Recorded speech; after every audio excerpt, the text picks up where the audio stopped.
Hi, and welcome everyone to New Earth Consciousness. I'm here with Dr. Lisha Antiqua, and I want to welcome her to the show. So thank you for being here.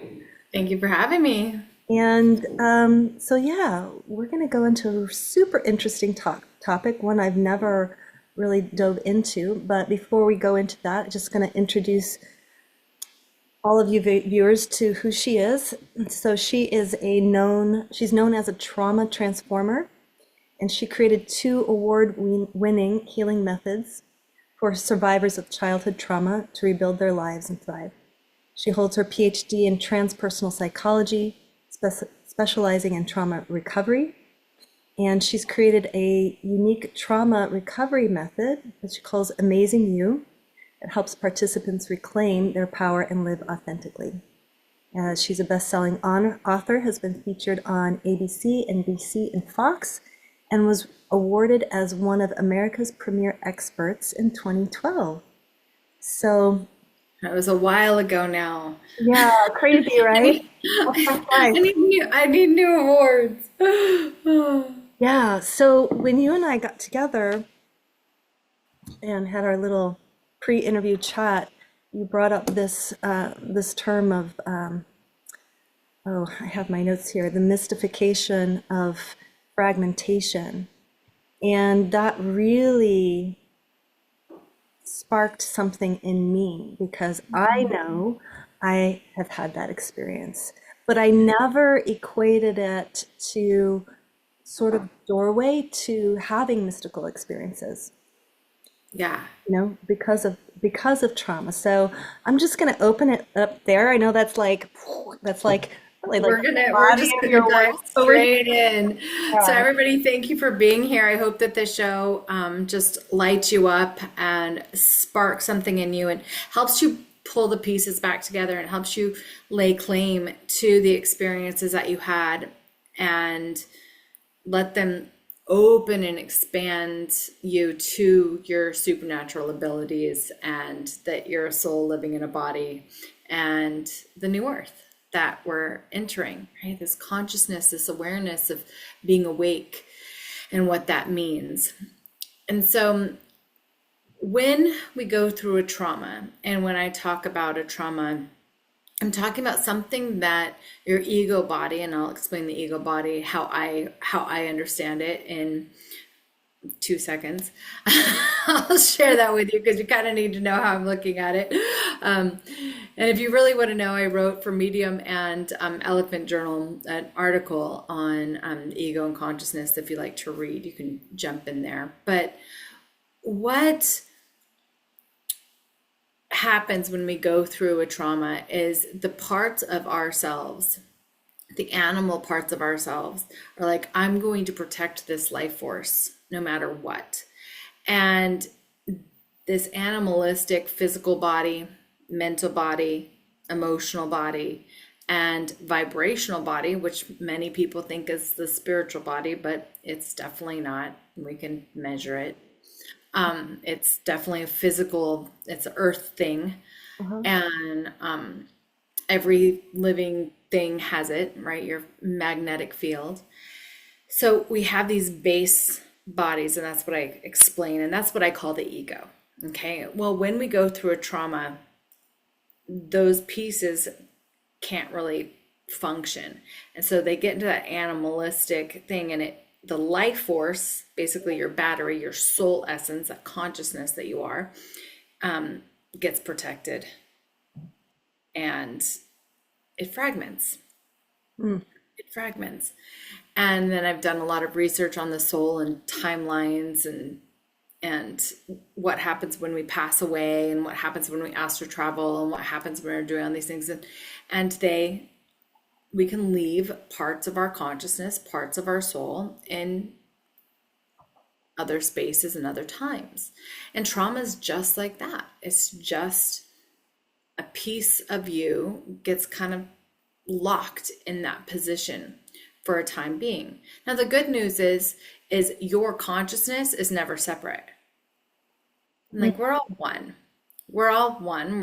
You and I are one. We're all one on this like super cosmic level, right? It's very conscious. tangible in our brain, right? Everybody says you're all one, every faith, every religion, every science, right down to the molecule. And and so there isn't really separation. That's the great illusion. And at the same time, we're here on this planet, on the old earth at least, Yeah. to experience this experience of separation. So when a trauma happens and we are fragmented, we have this deep sense of loss.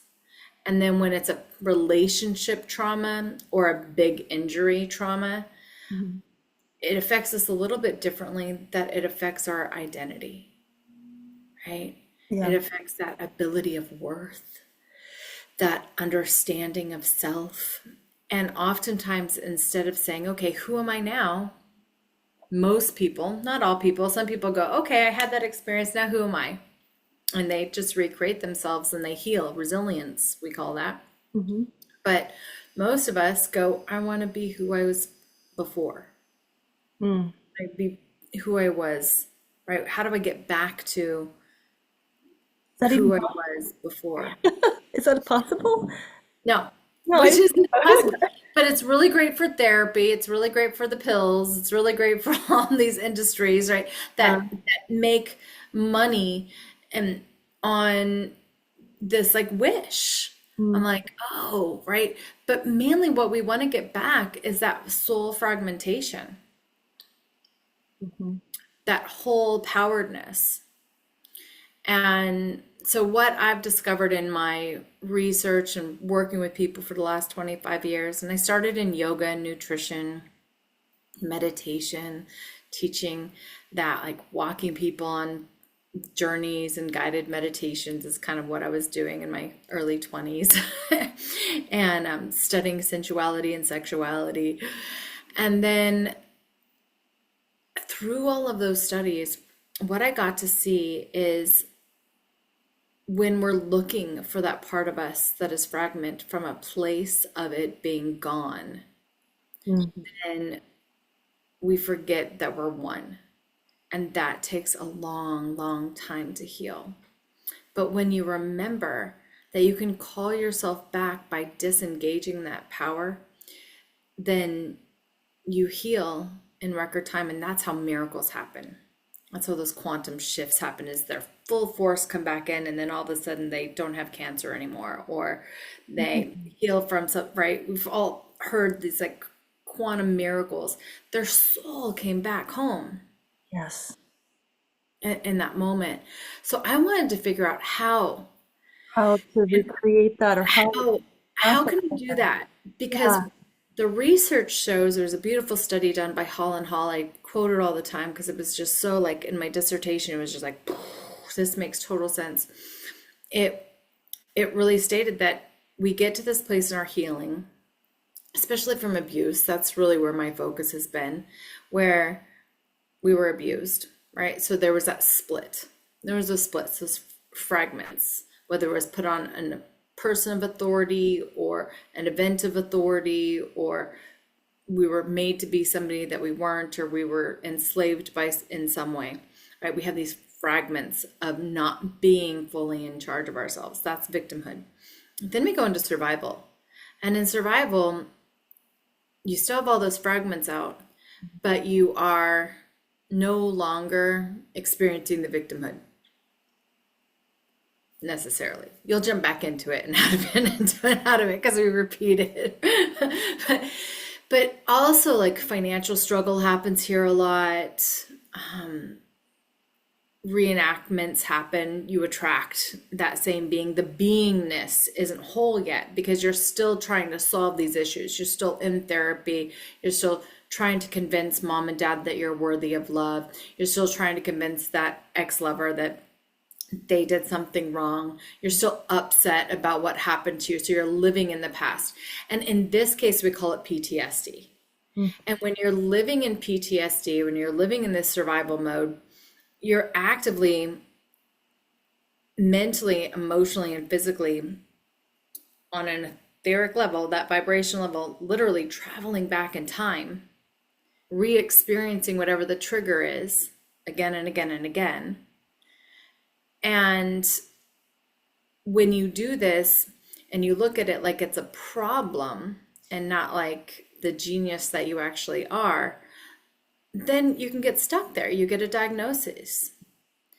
But if you look at it from a place of somebody that's past that needing to go back in the travel time, survival, and they're living, right? We'll get to thriving. Like, I'm still working on getting to thriving, in all honesty. I hope someday to really talk on in authority around surviving or thriving like I can the other three.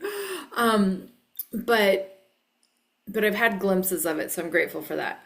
But they're living, right? And when we wake up to being whole, when we wake up and go, oh, none of this mattered, but we still have those glimpses of survival. So we're getting triggered, we have PTSD, we're time traveling, we're going back in time, we're reliving the experience, maybe from a smell, maybe from a thought, maybe from emotion, maybe because somebody did something, right? We're recreating the past again and again and again as we learn how to manifest a new earth, a new future, a new consciousness. If we're looking backwards at that and making it wrong, like society does, like typical therapy does, like many places do, we're missing the point of our genius. Because when a saint does this, or a sage does this, or an enlightened being does this, right? They might be traveling forward in time. They might be astral traveling in time. They might be creating a different timeline to step into that, but they're doing the exact same thing, right? Now, psychology and everything poo-poos all of that. Like, that's not real. We can't manifest anything. That's not real. But PTSD is the exact same thing. It's just going the opposite direction on that timeline. This is my opinion, but once my clients realize that PTSD is actually their genius, and all they have to do is say, okay, I'm going to go back, admit that happened, validate it, reclaim my power from that, choose who I want to be in this moment, and it really can be that quick. Then they can use all that energy to create that other timeline and do those quantum jumps and quantum leaping and law of attraction, all these things that are so cool in the mainstream media of quantum physics and Yeah. spirituality, right? Which we love in the consciousness realm. Yeah. So let me ask you this. So are you saying, and I'm curious, so like whatever trauma happens, I recall as being a little girl and being able to float up to the top of the room and kind of see the room from the bird's eye view, and everything else got really, really small, and these kind of things, or, astral travel and all of this. So are you saying that it does seem to me that trauma can definitely unlock these supernatural gifts? For example, my husband, his he was adopted, and he had an adopted brother. He calls him his mother's other son. And anyway, this, in their teenage years, this adopted brother really was going to kill him. Like, it was just hitting him in the back of the head as hard as he could. And my husband knew in that moment, if I don't do something, I'm going to die. It was like such an instinctive thing. And so something within him was able to just rise up and do what he needed to do to get this guy off his back and whatever, and definitely gave him the gift in it was that he can't really be shaken by anybody. It's like once you really face like that moment of like, I could die right now, and then fighting back and being able to realize that I can protect myself, like nobody can, whatever. But what I want to say is that I think from that moment onwards, like he has unusual, he can remote view, for example. he's had, just different experiences of like the thinning of the veils and things like this. And he's like, I just wonder if it's because I was clocked in the back of the head, you know? And I've heard this. Probably less the back of the head and more what awoke in him in Mm, that moment. So what Hall and Hall was saying is exactly this is, yeah. and what our conversation was really about before, as you Hmm. guided me into this before we had this conversation, is you get to this place of living, right? And you're pretty much you're coping, you're like making money, like things are going good, you're feeling really great, you're like in your body, you're doing your thing. But in order to really, really anchor everything in and claim your life, 90% of the time, another big, huge trauma has to happen to the person. Hmm. And that trauma, whether it's losing your house, losing your job, going through a major divorce, getting in a car accident, being raped, being hurt, like all of these things, being beat in the back of the head, right? It doesn't matter what it is, this life-threatening event is how they labeled it, Hmm. happens. And from that point on, it's like their remote viewing comes on board, Yeah. their ability to trust that they can rise above themselves and still be conscious, still Yeah. look, right? But for me, I would write most of my childhood, I remember from the corner of the room, looking down at my body, at the scene that I was supposedly supposed to be experiencing. Like all of my memories are above me. And for a long time I thought, well, that's just weird. Like, why don't I remember anything like how it felt or Right. what was in my body? Right. And knowing that I was going through a traumatic experience usually, I was like, oh, well, thank God I don't. Right. And then I thought, oh, well, that's just disassociation. That's horrible. Right. Yeah. You're not supposed to disassociate. And but then I'd go and I'd sit. I lived on an ashram. I studied meditation for most of my life, like starting in seventh grade. Like it was a passion of mine, has always been. And I would go and I'd sit, and the point was to astral travel. The point was to elevate. The point was to be the observer of the body, to be the observer of the mind. The point was to be this enlightened sage, right? To ascend the body. Hmm. And that was the exact same thing if I just turned 20 degrees and went this direction in my field of psychology. I'd go in and they'd be like, no, we want them to be grounded. We want them to be in their body. We want them to not be disassociated, Yeah. right? And it was like demonizing what these guys were elevating. Yeah. And Dissociation always has this sort of negative connotation attached to it. and so when I really got that and I got the gift of how in a trauma situation disassociation is saving your life. You don't have to remember it. And in a therapeutic situation, if we don't have to remember it, but we can validate it, then you don't have to heal for 1,000 years. Mm. And if you teach a client, if I teach a client how to call their energy back to them from that fragmentation or disassociation, where they're consciously disassociating, consciously coming back into their body, when they're owning their vessels, right? When we're owning these like power suits that we have down here on this planet, then there's no problem Mm. with it, Right. right? When I can teach, well, PTSD is you just going back there to get what you lost. Your body finally feels safe enough. Now your nervous system feels safe enough to go back there and get what you lost. So let's go get it, Mm. Hmm. right? Get your soul or bite or kick or punch or run in place, like reset the body. Like an animal will shake and then it'll go to sleep, Yeah. right? After a trauma. Like PTSD, we go back to shake or hit or scream or do whatever, right? Was that expansion of energy. And then it's time to sleep. The nervous system resets itself and you don't have that trigger anymore. But the problem is because we don't look at psychology like quantum physics or spirituality, we have all this genius to work with our energy fields and our biomechanics and our physical body and time and travel and the quantum realm and the spiritual realm. But because we're not taught what to do with it and it's actually demonized, it keeps us in this loop that keeps us on medication, that keeps us sick, that keeps us in PTSD. And it's not that, oh, you'll never have a triggering moment ever again or repeat a cycle again and be like, especially if you're asking to elevate.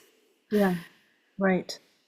But Yeah, so would you say, so yeah, when you get into the quantum realm, it's like there's an intelligence, right, in life that mirrors back to us or puts us in these situations where we have an opportunity to reclaim some part of ourselves that were left in the shadow, right? yeah, I call them tests of limitations.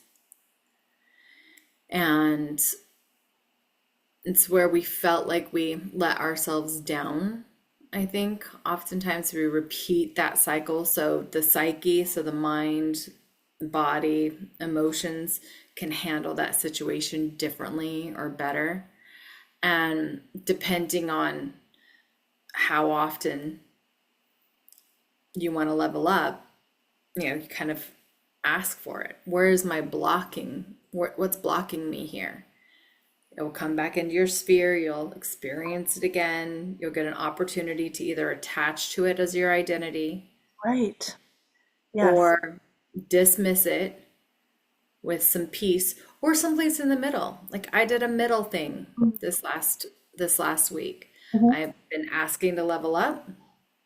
The experience it came up like 3 times. The first one I think I was like, I did pretty good. I did good. The second time I was like, that hurt a little bit deeper, but I'm still alive and it's still good and I still see the blessing in it. Right. The third time it was family, right? And I was like, ooh, I failed. But I'm a wise to it now, right? I'm wise to my own drama. I'm wise to my own trauma. And hopefully I'll pass next time. Right. So it's almost like this idea of, victim and perpetrator, right? People who, something happens to them and, oh, I'm a victim. That person is bad. Oh, woe is me. It's like that's not, you didn't learn the lesson. Like it's you're attaching your identity to this lower vibration, or I don't know how else to describe it, but it's just like it's not real, right? So, but the illusion feels so real, like I'm the victim, they're the perpetrator. When Um, when we get into that blame, that's where the fragmentation Mhm. really happens because then we're not whole. But the other thing that I learned recently in this up leveling that I've asked for this time is like I was given the opportunity to discount my feelings and to cower to you're not the victim, right? And to go into blame, right? Well, I am too the victim and or you're the perpetrator, right? And instead I was like, you're right, I'm not the victim. And you're right, you're not to blame. And this hurts. Mm, And I can still validate my hurt because discounting my hurt, that's just as toxic, right? That's codependence, that's fawning, that's, I don't know, it's victimhood still, but it's like when you just take it, right? We don't want to do that either. So it's learning how to validate self when it comes to trauma or hurt feelings or drama or whatever's happening and not sugarcoat or condemn any emotion or any frequency or anything like that, but go into it and be like, where did I not validate this before? And now that I validate it, what would my boundaries be? Or what do I need in this moment mhm. to consciously go forward Yeah, and be a more complete expression of who I am, yeah, right? Yeah. yeah. I guess there's just so many ways in which the slippery ego, it's like, for example, if there's some part of ourselves that is not in our conscious awareness that, let's say, is seeking validation by someone in authority, right? And let's say life presents a situation where someone in authority is like, I see you, you are so wonderful, you're amazing, blah, blah, blah. Guess what? This, that, and the other thing. And then you just feel like, oh my gosh, I'm finally seen. And then that person, let's say, then stabs you in the back, right? Turns around, it's like, turns out to be not an integrity, actually didn't mean a word that they said, and they just manipulated you, right? To get something from you, let's say. In that moment, it's like, oh yeah, that hurts. It's like, oh, I gave my power away. What's the lesson in it? And there's almost like, it's interesting because this was an experience I went through personally recently. It was like seeing this and going like, oh, okay, there's some part of myself that is so hungry, some fragmented part that so wants to be validated by someone that I see as a, authority figure, or, someone that's above me or whatever.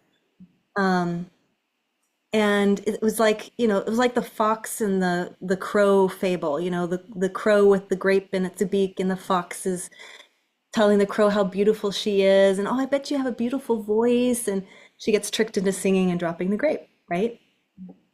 So it's like, oh, okay, well, in that situation, it's not that, the fox is just being the fox, it's its own nature, right? So this person where it's easy to be like, I'm going to blame you, and I'm going to point out how bad you are and you're wrong and this and that.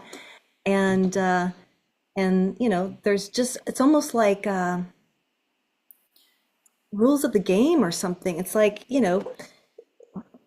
if once you realize like, oh, okay, once I realize that I was always whole, I don't need external validation. That whole situation was a gift for me to actually see it. If I can step back enough to, instead of react, just like, okay, breathe. What really happened there? So it doesn't Yeah. happen again. Yeah. Yeah. It's that attachment to that validation, right? It's giving away the authority. So I see our magnetic field, our electromagnetic field, when it comes to the psychology of it, really being where we give authority, right? It's where we can have authority in our life through visualization and magnifying and repelling what we want and what we don't want, right? It's really, but a part of that, the major part of this invisible field around us that is very individualized, right? You have your own bubble, even if yours has holes in it, which many of us do, unless you work with your bubble. Mm. But in that, we give our authority away, and or we give authority to other, like people come to us for authority. Right, If you're a right. healer, We're the ones that we're so, yeah, on that pedestal. That feels really, right? Exactly. So we want that pedestal. But when you start giving everybody their own authority, and you start giving yourself your own authority, and you're able to be honest with what's happening within your being, then that's freedom, I think. Like in the situation that I had, it was just somebody said, oh, like, I'll be there for you. And 90% of the time, the person was there for me. Right. This one time I was like, oh, it didn't work out. They weren't there for me. And I had prepared. Like it was a big deal for me. mhm, I had ripped a wound apart. I had mhm, ripped it open preparing for an event. yeah. And then it was like, nope, just stuff it with gauze, right? Which led to it being a festering wound later. Actually, I just put those pieces together. So that kind of explains why I was why I was so sensitive. But in that experience, what I realized is I was giving my emotions too much authority. Right? So when the authority isn't on to somebody else, when we're not blaming somebody else, the next place to take authority from and give it back to your soul, give it back to that essence, is your ego-ness or your humanness, which I consider your physical body and all of its cravings and all of its doings, your mental body, all of its beliefs and all of its visions, your emotional body, its feelings, its energy and motion, and its memory. It is literal memory. And those three things, the physical movement plus the waves of your thoughts plus the frequency of your emotions combined, create a vibration, and that's your etheric field. So once I think, like, this is where I'm at anyway, like I'm experimenting now, like, okay, I've been studying these things. I've been cutting cords and doing all this stuff to get rid of the authority on the outside. I've been stepping myself up. Now, where am I still giving my authority away to my own beingness, to my own humanness? And I think that might be, maybe possibly, a closer place to healing trauma, a closer place to living not subject to those reactivities, or traveling in time where you can't have that consciousness, where you're blacking out because you're in PTSD, or you're blacking out because you're having an issue, and be able to utilize our vessels to get from point A to point B, and hover above ourselves when we need to, come down to ourselves when we need to, right? Astral travel, think of something and create different things, respect each other's authority of self, but not need each other's authority, right? Which, from what you were just saying, is going to just eliminate that hurt. Yeah. Yeah. Well, and I think This is pretty deep. You guys must be really smart that are listening. yeah, yeah, yeah. Oh, this, I'm just flowing with it though. well, but this, so this whole thing of like, as we're moving into the Aquarian age, right? Those power structures are beginning to collapse, right? And there's sort of this equalizing force. The way I understand what's coming through the Aquarian age, we're going from like the pyramid structure to something that's more like a circle, like we're all on the same wavelength. And so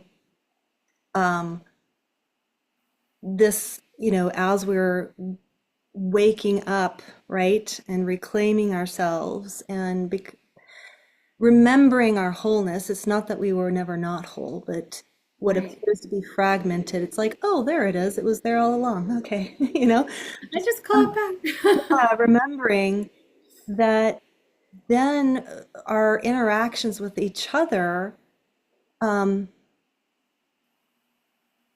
you know, that hopefully, I'm going to say hopefully, there isn't that continued like re-traumatization, right? That just keeps happening generation after generation after generation.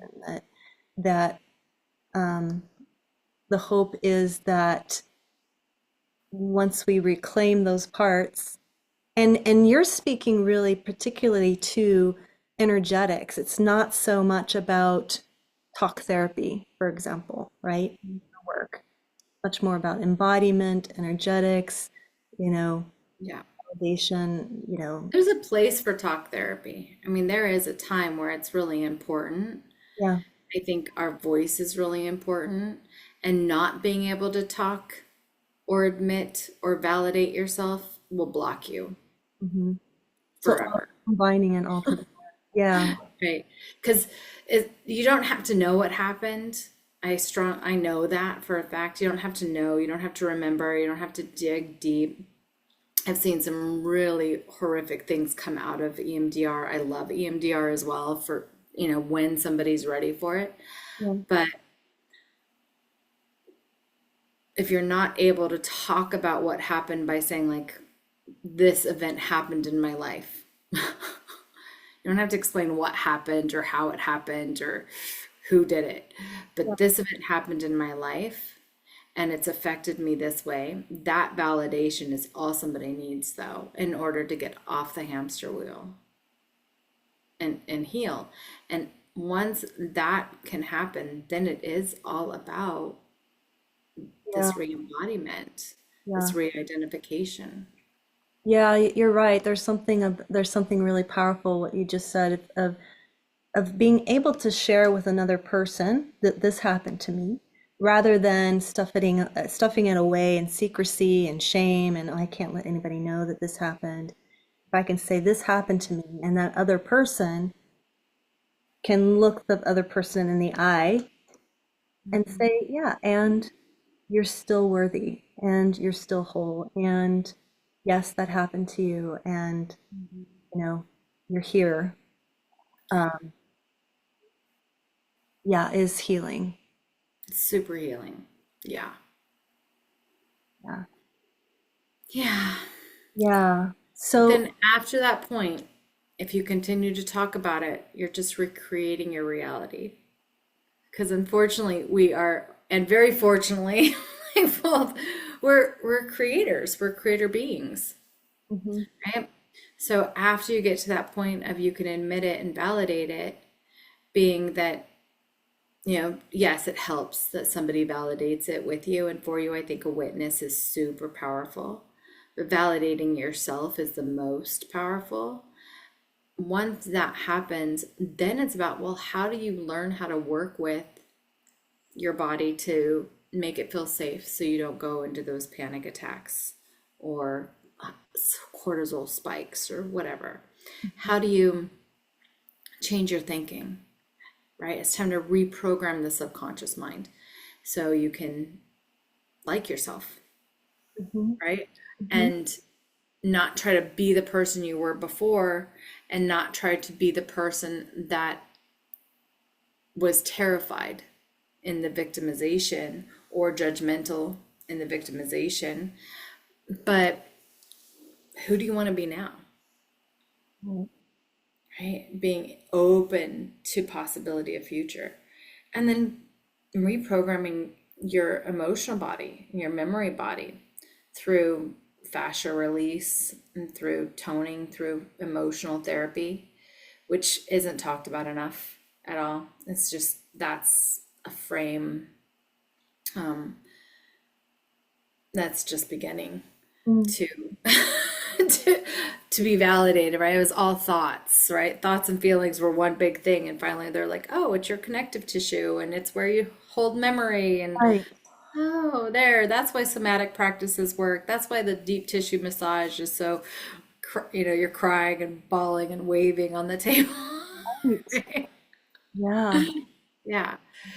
But if you go through those things and you're not going, oh, let me dig into it and see what happened 15 years ago and all this stuff, then it can just release. It can release, it can release, and it can open the space for this bigger version, this bigger authority of creation that we have to manifest the life that we desire. Yeah. And in my trainings, whether I'm training a coach or I'm training a yoga teacher or I'm working with somebody privately and just helping them find themselves, it's about this integration. We do some talk. Mhm. As a coach, I like listen, right? As a trauma informed trained coach has her PhD in psychology, right? I listen. But then I cut them off, right? When it becomes this like Right. story. And I said, okay, now what? Because when my best coaches and teachers cut me off and were like, great, Lisha, great, fantastic, that sucks, right? Now what? Who are you gonna be anyway? Yeah. That's when the breakthroughs happen. And then when we get in the supernatural and we go into the conscious realm, and what they're talking about, our 5D world or our 6D world and 8D world, I really believe we're able to play in those realms. And there's different techniques like NLP and theta healing and just different things, meditations and quantum jumping and reality creation, all these places that we're talking about and we're exploring, we're finding. When you know, oh, all of this is true, and I know for a fact, your conscious mind goes, I know it's true because I had PTSD and I was 4 years old when really I'm 44, right? I'm 50, by the way. Yeah. But Okay. but right, I traveled back in time. I acted like a 16-year-old. I acted like the insecure mother. I acted like the prepubescent teen. I acted like the infant, right? When in fact I was in my 20s. When you know that your whole body felt something, that your whole awareness went back to that time and you relived it again and again and again, and we call it PTSD. When you know that you can do it this way and you go, oh, I'm an expert here, I can Yeah. go the other way and I can start creating what I want. I can start creating good feelings. I can start creating enough abundance. I can start creating heaven on earth, which is what I believe we're here to do. I think that's this 5D awakening that we're coming into, that we're stepping into. Then you're ahead of the game. You really are. I From really the love person that. who's never had that awakening. I love that you say that, about PTSD or whatever. It's like, guess what? You're really good at, you know, creating your reality. You're really good at being able to tune in and feel and recreate a certain something. I love that. I love that reframe of just like, okay, so now just take that capacity and face the future towards where you actually want to go, who you want to become, and collapse that time gap. Timeline. Yeah. Yeah, doesn't have And to take like like your husband and getting hit in the head, right? We have this emotion or you going above the bed. Mhm. We have these experiences that awaken through trauma. And my question is, how can we use the trauma we've already had so we don't have to keep creating more and more and more to finally be like, okay, I'm enough. Mm.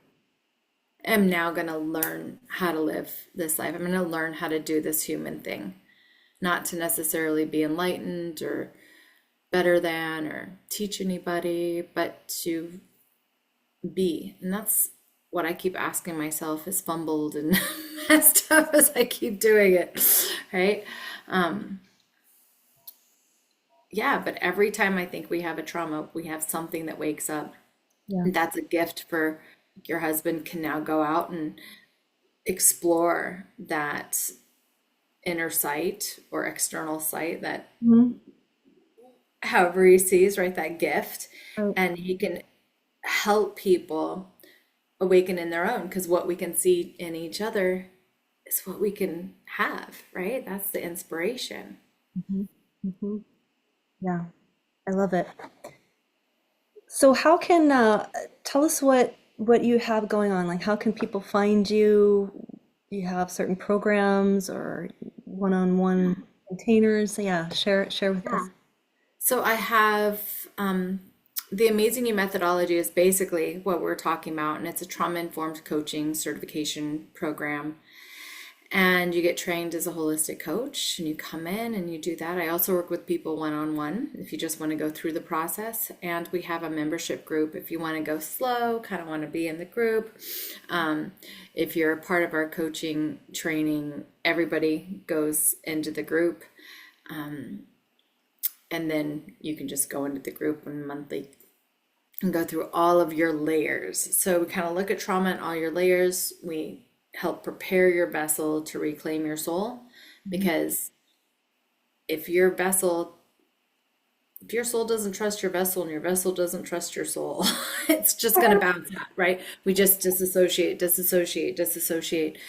So it's about getting the body, getting the mind, getting the emotions to be like, okay, we're going to surrender. We're going to trust this consciousness that we had to think that we were bigger than or we were protecting, but really it's your house. Does that make sense? And so we prepare the vessel so there's not disassociation, and then get some good habits going, and then reseed the soul Yeah. and help other people do the same. So that's my main program. And then I have a program for sexual abuse survivors called Reclaim Intimacy that I do privately with people as well. That integrates a lot of the same stuff. Just we really focus on how do you want to express yourself in a sexual nature. And that's very healing. Yeah. Amazing. Beautiful. This And is that's all at your own university. Sorry, yourownuniversity.com or okay. lishaantiqua.com. Yeah. Got it. Links will be in the